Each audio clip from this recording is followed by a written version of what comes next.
Hello everyone, मैं हूं हीना और आप देख रहे हैं लीगल परसेप्शन। आज की वीडियो में हम एक बहुत ही मोस्ट इम्पॉर्टेंट केस को चर्चा करने वाले हैं। एक ऐसे केस पर डिस्कस करेंगे जो 2021 का भी रिसेंट का नया केस है। 2 साल पहले का इस पे जजमेंट आया है, अभी 2 साल पहले ही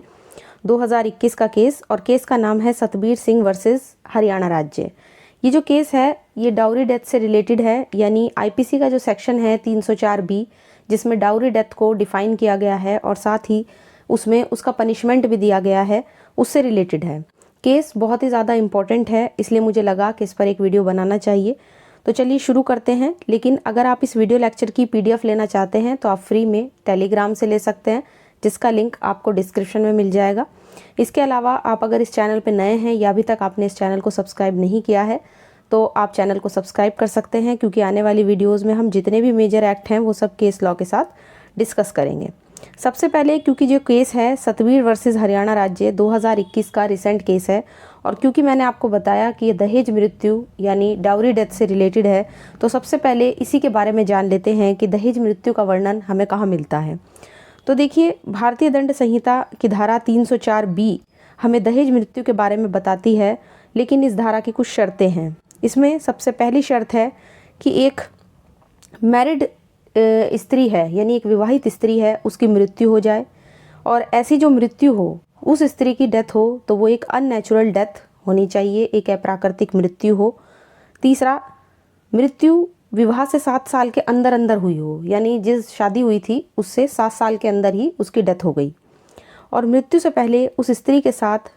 पति या उसके रिलेटिव्स ने, जो हस्बैंड है या उस हस्बैंड के जो रिलेटिव हैं, उन्होंने उसके साथ क्रूअल्टी की हो, यानी क्रूरता की हो। ऐसी क्रूअल्टी यानी क्रूरता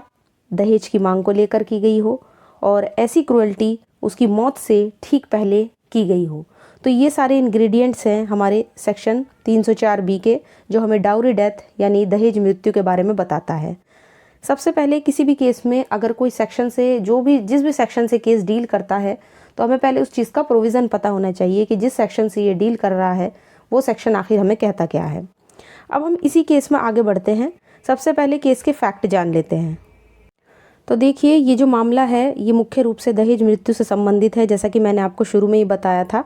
इस मामले में जो आरोपी, जो अक्यूज सतबीर था, उसकी शादी 1994 को यानी 1994 में हुई थी, और शादी के 1 साल के अंदर ही 1995 में लड़की की डेथ हो जाती है। लड़की के घर वाले आरोपी सतबीर और उसके भाई के खिलाफ आईपीसी के सेक्शन 304B जो दहेज मृत्यु को डिफाइन करती है, और 306 जो आत्महत्या के लिए प्रावधान करती है, इसके अंदर मामला दर्ज कराते हैं।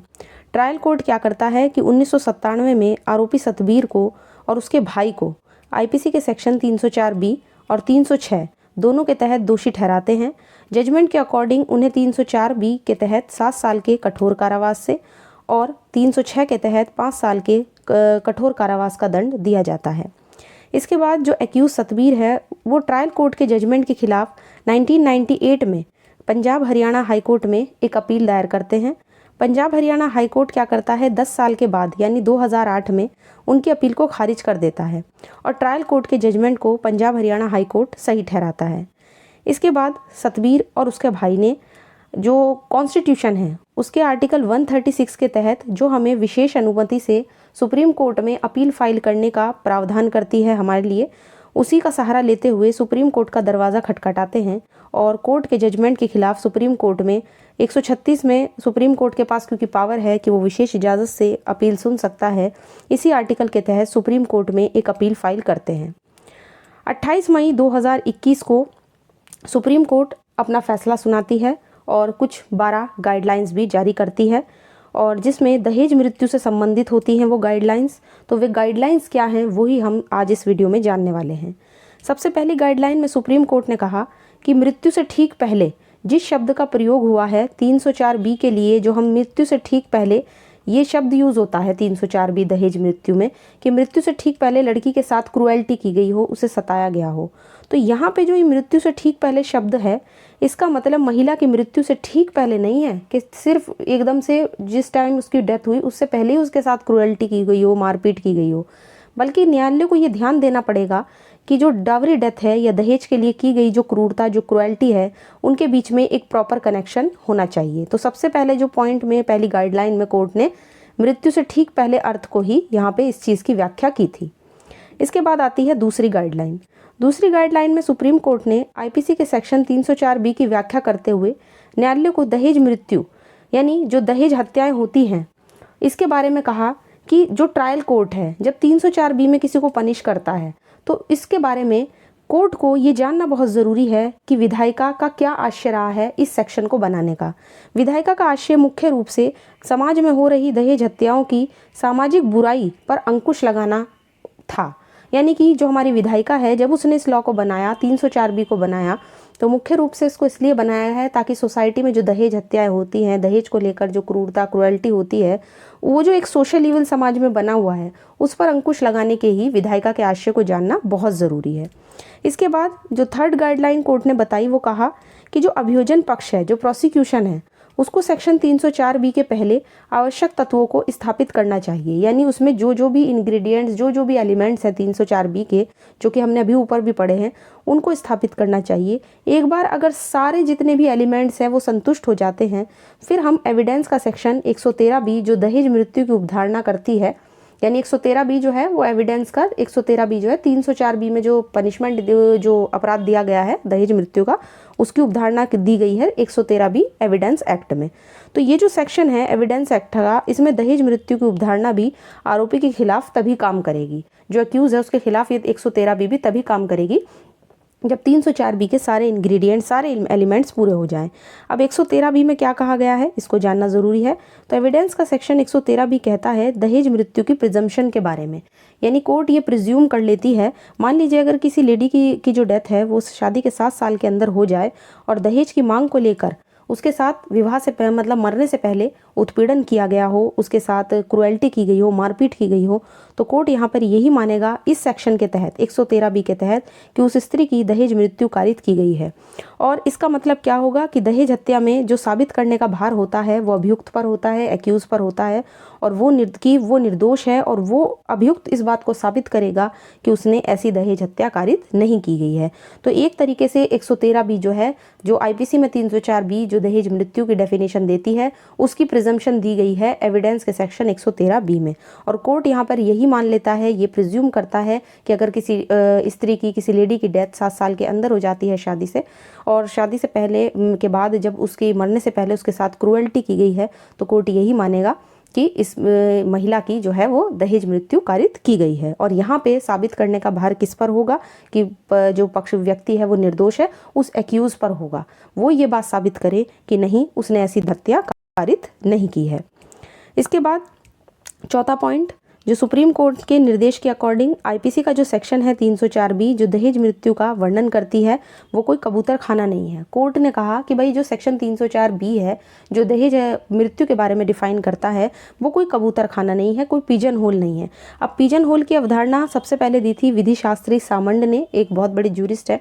सामंड, जिन्होंने इसका प्रावधान किया था। और इस सिद्धांत में क्या होता है कि कठोर नियमों का हमें पालन जो है किसी भी चीज़ के लिए करना था, लेकिन कोर्ट ने कहा कि 304 भी कोई पिजन होल नहीं है जिसमें आप इसमें कठोर नियमों का पालन करो, है ना। इस तरह की सख्त व्याख्या करने की इसकी ज़रूरत नहीं है, बल्कि इसकी हमें व्यापक अर्थों में व्याख्या करनी चाहिए। इसको हमें ब्रॉड सेंस में जो है इसको डिफाइन करना चाहिए कि वास्तव में ये धारा क्या कहना चाह रही है। तो इसे पिजन होल ना समझकर इसकी ब्रॉड सेंस में हमें व्याख्या करनी है। इसके बाद जो नेक्स्ट गाइडलाइन कोर्ट ने बताई वो कहा कि जब भी ट्रायल कोर्ट का एविडेंस जब भी ट्रायल कोर्ट जो एविडेंस का सेक्शन 113 बी है, जैसा कि हमने अभी बताया कि 113 बी में दहेज मृत्यु की उपधारणा के बारे में बताया जाता है, इसके साथ ही आईपीसी का जो सेक्शन 304 बी है, क्योंकि दोनों ही सेक्शन एक ही चीज़ से रिलेटेड है, जब भी कोर्ट इन दोनों सेक्शन का यूज़ करता है तो सुनवाई के दौरान कोर्ट को ज़्यादा सावधान रहना चाहिए, क्योंकि ये धाराएँ थोड़ी सी अनिश्चित प्रकृति की हैं, है ना। इनमें थोड़ी सी अनिश्चितता बनी रहती है, इनका नेचर ऐसा है। तो इसलिए दोनों सेक्शन का जब भी ट्रायल कोर्ट यूज़ करे तो थोड़ा सा सावधानी बरते। तो एक गाइडलाइन कोर्ट ने ये बताई। इसके बाद आता है छठी गाइडलाइन यानी 6 नंबर की। सुप्रीम कोर्ट ने कहा कि जो दंड प्रक्रिया संहिता है,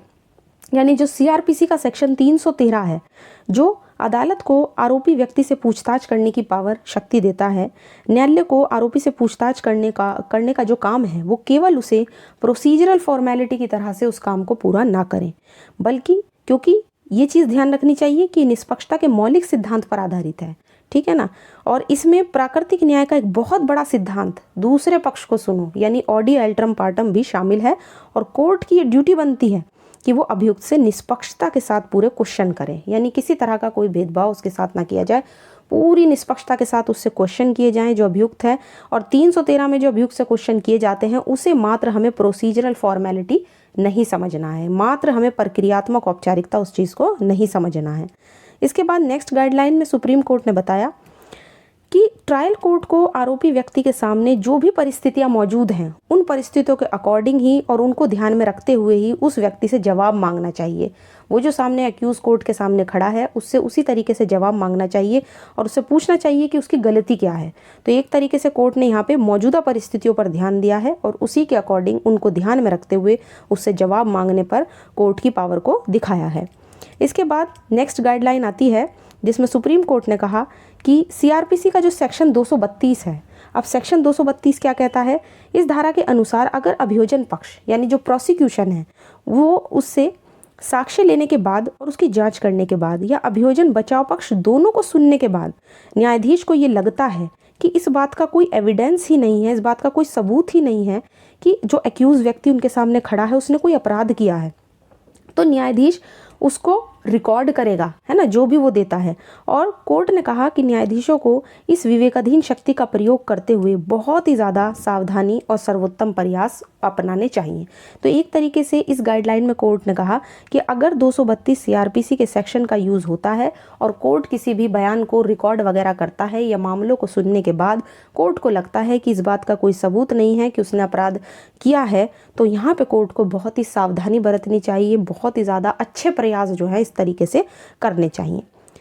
इसके बाद नेक्स्ट गाइडलाइन आती है कि अगर ट्रायल कोर्ट को लगता है, सुप्रीम कोर्ट ने कहा कि अगर ट्रायल कोर्ट को लगता है कि जो आरोपी व्यक्ति है उसको बरी नहीं किया जाना चाहिए, तो बिना देरी के बचाव पक्ष के साक्ष्यों पर कोर्ट को विचार करने चाहिए, यानी जल्दी से जल्दी उनमें ज़्यादा देरी ना हो सके जो आरोपी व्यक्ति को अमूल्य अधिकार देते हैं। तो बचाव पक्ष के जो इतने भी एविडेंस होते हैं उन पे बिना देरी के विचार करना चाहिए ट्रायल कोर्ट को। इसके बाद नेक्स्ट गाइडलाइन में कोर्ट ने बताया कि जो ट्रायल कोर्ट है उसको संतुलन के आधार पर ट्रायल करने की ज़रूरत होती है। ठीक, उदाहरण के लिए शीघ्र सुनवाई का अधिकार, ये सबसे मोस्ट इम्पॉर्टेंट है। इस संबंध में अदालत को ध्यान रखना चाहिए कि अगर न्याय मान लीजिए देर से होता है तो उसका कोई महत्व नहीं रहता, क्योंकि देर से न्याय मिलने का मतलब भी न्याय ना मिलने के बराबर है। तो यहाँ पे कोर्ट ने इस चीज़ पर जोर दिया है कि शीघ्रतया सुनवाई का अधिकार देना चाहिए और जल्दी से जल्दी ट्रायल कोर्ट को उस पर सुनवाई करनी चाहिए। इसके बाद नेक्स्ट गाइडलाइन में सुप्रीम कोर्ट ने कहा कि जो पीठासीन न्यायाधीश हैं यानी कि जो चीफ जज होते हैं, जो सज़ा देते हैं या सज़ा सुनाते समय सुप्रीम कोर्ट के द्वारा जो भी गाइडलाइन जारी की जाती हैं उनका पालन करना चाहिए। तो एक तरीके से यहाँ पे ट्रायल कोर्ट के जो चीफ जज होते हैं, जो भी मुख्य जज हैं, वो अगर किसी व्यक्ति को सज़ा देते हैं या सज़ा सुनाते समय सुप्रीम कोर्ट ने जो गाइडलाइंस जारी की है उनका पालन करने के लिए भी उनसे कहा गया है कि वो उन दिशा निर्देशों, उन गाइडलाइंस का पालन करें। नेक्स्ट गाइडलाइन में सुप्रीम कोर्ट ने कहा कि दहेज मृत्यु का खतरा दिन प्रतिदिन क्योंकि बढ़ता जा रहा है, कभी कभी ये इतना गंभीर हो जाता है कि पति के परिवार के सदस्यों को भी आरोपी बना दिया जाता है, भले ही अपराध में कोई और उनकी सक्रिय भूमिका, है ना, उन्होंने कोई एक्टिव रोल प्ले भी ना किया हो तो भी। ऐसे मामलों में कोर्ट को सतर्कता से काम करना चाहिए जिससे परिवार के किसी निर्दोष व्यक्ति को सजा न मिल जाए। फॉर एग्जाम्पल, मान लीजिए अगर लड़की की डेथ हो जाती है और कुछ समय के लिए उसकी डेथ से पहले उसकी ननद है या कोई भी रिलेटिव है उसके हस्बैंड का, और वो कुछ समय के लिए अगर आया हुआ है और उसके खिलाफ भी मान लीजिए उसका भी नाम आ जाता है उस चीज़ में कि नहीं ये भी इसका जो काम था, इसका भी हाथ था उसको मारने में, तो ऐसा नहीं होना चाहिए जो केवल कुछ समय पहले ही वहाँ पर आया है या जिसकी कोई सक्रिय भूमिका नहीं है। तो कोर्ट ने यहाँ पर यही कहा है कि जो पति है, जो हस्बैंड है, अगर उसकी फैमिली का कोई ऐसा मेंबर है जिसका बिल्कुल कोई सक्रिय भूमिका नहीं रही है उस काम में, दहेज मृत्यु में, तो उसको निर्दोष को सज़ा यहाँ पर नहीं मिलनी चाहिए। तो इस तरह से आज की वीडियो में हमने एक बहुत ही मोस्ट इम्पॉर्टेंट केस पर चर्चा की है। अब थोड़ा सा और इस केस के बारे में जान लेते हैं। देखिए, उपरोक्त दिशा निर्देशों के अलावा यानी इन गाइडलाइंस के अलावा सुप्रीम कोर्ट ने ये भी कहा कि ट्रायल कोर्ट और हाई कोर्ट के द्वारा आरोपियों को अगर आईपीसी के सेक्शन 304 या 306 के अधीन दोषी ठहराने का फैसला बिल्कुल सही था। तो यहाँ पे कोर्ट ने, जो पंजाब हरियाणा हाई कोर्ट ने उनको जो 2 सेक्शन में पनिशमेंट दी थी, 304B में और 306 में। तो उसको सुप्रीम कोर्ट ने सही माना। कोर्ट ने कहा कि आरोपियों को ये जो दंड दिया गया है हाई कोर्ट के द्वारा और ट्रायल कोर्ट के द्वारा, ये बिल्कुल ठीक है। और जो सेक्शन 304B है उसके तहत दोषी ठहराना बिल्कुल गलत नहीं था उनको, लेकिन जो प्रोसिक्यूशन था वो इस मामले में 306 के तहत दोषी ठहराने से पहले कोई पर्याप्त सबूत या एविडेंसेस कोर्ट के सामने पेश नहीं कर पाए हैं। इसलिए सुप्रीम कोर्ट ने आरोपियों को सिर्फ आईपीसी के सेक्शन 304B के तहत ही दोषी ठहराया।